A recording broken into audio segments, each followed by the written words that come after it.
Bienvenue sur le podcast du site Cétacé Info, le site pour découvrir, s'informer et échanger sur les baleines, dauphins, cachalots, orques et marsouins. Aujourd'hui, on plonge, si j'ose dire, dans le monde d'un cétacé assez secret, le Ziphus cavirostris. On l'appelle aussi baleine à bec de Cuvier. Discret, mais plein de surprises. Ah oui, tout à fait. C'est une espèce vraiment unique, assez méconnue du grand public, mais qui détient des records physiologiques assez incroyables. Et on la trouve dans presque tous les océans. Son histoire est intéressante aussi, non? Je pense à sa découverte par Cuvier en 1823. Oui, c'est assez singulier, hein. Georges Cuvier, il décrit l'espèce à partir d'un crâne, un seul crâne trouvé à Fos-sur-Mer. Et à l'époque, il pense que c'est une espèce éteinte. Incroyable. Et il a fallu attendre combien de temps pour savoir qu'elle était vivante? Presque 30 ans. C'est Paul Gervais, en 1850, qui confirme qu'elle existe toujours, d'où le nom d'ailleurs Ziphus cavirostris. Ziphus, ça viendrait du grec pour épée, peut-être à cause des dents des mâles, et cavirostris, bec creux, en référence à une dépression sur le crâne.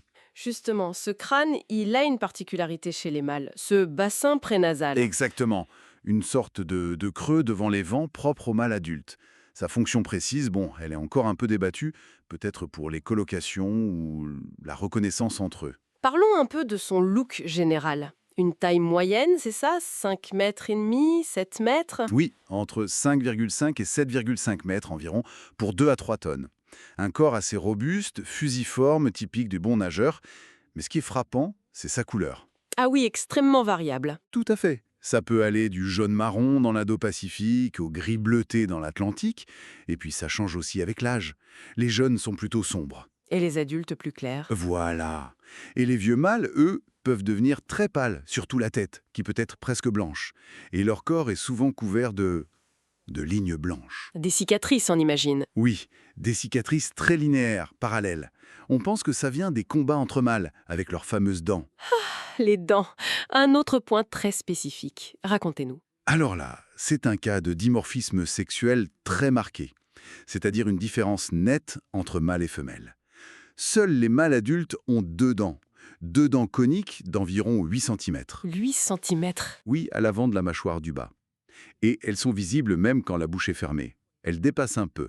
Chez les femelles et les jeunes, les dents existent, mais elles restent cachées sous la gencive. Donc ces dents servent probablement pour les interactions sociales, les combats. C'est l'hypothèse la plus probable, oui, vu les cicatrices qu'on observe sur les corps. Et où est-ce qu'on peut croiser cette baleine? Apparemment, elle est assez cosmopolite. Oui, c'est l'espèce de baleine à bec la plus répandue au monde. On la trouve un peu partout, sauf dans les eaux vraiment très froides, polaires, et certaines mers un peu fermées comme la Baltique. Elle préfère le large. Clairement, c'est une espèce pélagique qui aime les eaux profondes, souvent au-delà de 300 mètres et même bien plus bas. Elle affectionne les pentes continentales, les canyons sous-marins, elle évite les côtes, sauf si le fond descend très vite. Et c'est ce qui nous amène à son exploit le plus connu, ses capacités de plonger. Des records absolus, non? Ah oui, là c'est la championne toute catégorie chez les mammifères marins. On a mesuré des plongées, tenez-vous bien, à presque 3000 mètres de profondeur. 3 kilomètres? Oui, 2992 mètres pour être précis. Et des temps d'apnée qui dépassent les 3 heures. Le record enregistré est de 3 heures et 42 minutes. C'est juste phénoménal. Mais comment c'est possible? 3 heures sans respirer et si profond. C'est le résultat d'adaptations physiologiques poussées à l'extrême. D'abord, une énorme concentration de myoglobine dans les muscles. C'est une protéine qui stocke l'oxygène. Leurs muscles sont d'ailleurs très très sombres, presque noirs. D'accord, une sorte de réserve d'oxygène intégrée. Exactement. Et ils peuvent aussi ralentir considérablement leur rythme cardiaque et leur métabolisme pendant la plongée pour économiser cet oxygène. Ça leur permet d'aller chercher leur nourriture là où peu d'autres peuvent aller. Et ils mangent quoi dans ces abysses? Principalement des céphalopodes, des calmars, des poulpes de profondeur. Ça constitue vraiment la très grande majorité de leur régime alimentaire. Parfois quelques poissons ou crustacés qui vivent sur le fond aussi.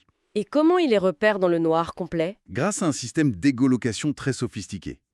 Ils émettent des clics, des sons à haute fréquence, et c'est le melon, cette structure graisseuse sur le front, qui aide à focaliser ce faisceau sonore. L'écho leur renvoie une image de leur environnement et de leur proie. Fascinant. Côté comportement social, par contre, elle est plutôt du genre discrète. Oui, très discrète, on la voit souvent seule ou en petits groupes, rarement plus de 2 à 8 individus ensemble. Et comme elle passe près de 90% de son temps sous l'eau. On la voit peu en surface. Voilà. Et elle a aussi tendance à éviter les navires, ce qui rend son étude assez compliquée forcément. Et pour sa conservation, espèce répandue, mais pas sans menace, j'imagine. C'est ça.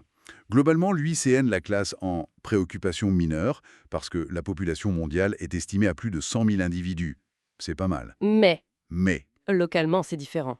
oui, voilà. Par exemple, en Méditerranée, la population est considérée comme vulnérable. Les menaces sont bien réelles. On entend souvent parler de la pollution sonore, surtout les sonars militaires. Pourquoi est-ce si problématique pour elle? C'est une menace majeure, surtout pour une espèce qui plonge si profond. Les sonars, en particulier ceux de basse et moyenne fréquence utilisés par les militaires, semblent les perturber énormément.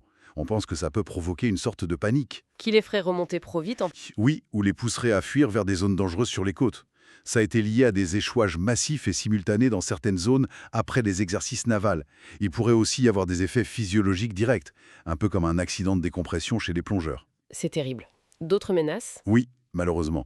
Il y a l'ingestion de plastique qui peut bloquer leur système digestif, les captures accidentelles dans les engins de pêche, et puis les collisions avec les navires, même si c'est peut-être moins fréquent pour elle vu qu'elle est souvent au large et en profondeur. Donc, pour résumer un peu, le Ziphus de Cuvier, c'est cette baleine à l'histoire de découverte un peu folle, à l'apparence changeante, avec ses dents réservées au mâle pour la bagarre, et surtout ses records de plongée hallucinants, qui lui permettent d'aller chasser dans les grands sons. C'est exactement ça.